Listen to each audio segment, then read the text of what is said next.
कि इसका मकसद खरगोश को नीचा दिखाना नहीं था, बल्कि सिर्फ अपना मकसद हासिल करना था। ये रवैया भी बहुत जरूरी था दोस्ती के लिए। जी, और दूसरा अहम नुक्ता मुकाबले की नौयत के बारे में है। ये कहानी बताती है कि एक सेहतमंद मुकाबले का नतीजा दुश्मनी नहीं बल्कि बाहमी एहतराम होना चाहिए। यानी खरगोश ने अपनी गलती मानी और कछुए ने उसे माफ कर दिया। और शायद उन्होंने ये भी सीखा कि वो एक दूसरे से सीख सकते हैं। खरगोश कछुए से इस्तेकामत सीख सकता था और कछुआ शायद खरगोश से ये सीख सकता था कि कभी-कभी रफ्तार भी जरूरी होती है। तो उनकी दोस्ती एक तरह से उनकी इनफरादी सलाहियतों का बेहतरीन इम्तिजाज बन सकती थी। बिल्कुल।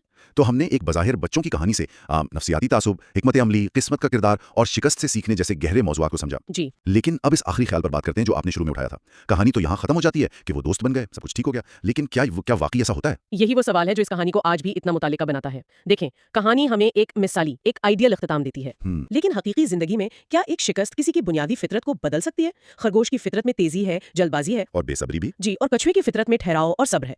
क्या ये मुमकिन है कि वो हमेशा हमाहंगी से रहें? या ये ज्यादा मुमकिन नहीं कि मुस्तकबिल में फिर कोई ऐसी सूरत हाल आए जहाँ खरगोश अपनी पुरानी आदतों पर वापस चला जाए? बिल्कुल। हो सकता है अगली बार वो ना सोए और दौड़ जीत जाए, तब क्या होगा? क्या वो फिर से मगरूर हो जाएगा? क्या उनकी दोस्ती सिर्फ उस एक हार के सबक पर कायम थी? ये एक पेचीदा सवाल है। शायद असल सबक ये नहीं कि खरगोश मुकम्मल तौर पर बदल गया, अच्छा, बल्कि ये कि वो अपनी फितरत से आगाह हो गया।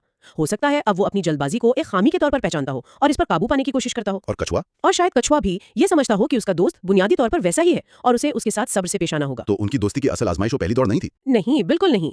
असल आजमाइश तो इसके बाद रोजमर्रा की जिंदगी में एक दूसरे की फितरत को समझना और बर्दाश्त करना है। तो कहानी का इख्तिताम एक मंजिल नहीं बल्कि एक नए सफर का आगाज है। एक ऐसा सफर जहां दो बिल्कुल मुख्तलिफ फितरत के लोग एक साथ रहना सीखते हैं। जी। शायद असल सबक ये है कि हकीकी कामयाबी किसी दौड़ को जीतना नहीं बल्कि अपने से मुख्तलिफ लोगों के साथ एहतराम और अफ़हम व तफ़हीम का रिश्ता कायम करना है। बहुत खूबसूरत नुक्ता है। ये सोचने के लिए एक बहुत गहरी बात है कि क्या हम अपनी जिंदगी में खरगोश और कछुए के किरदारों को पहचानते हैं और उनके साथ कैसे पेश आते हैं।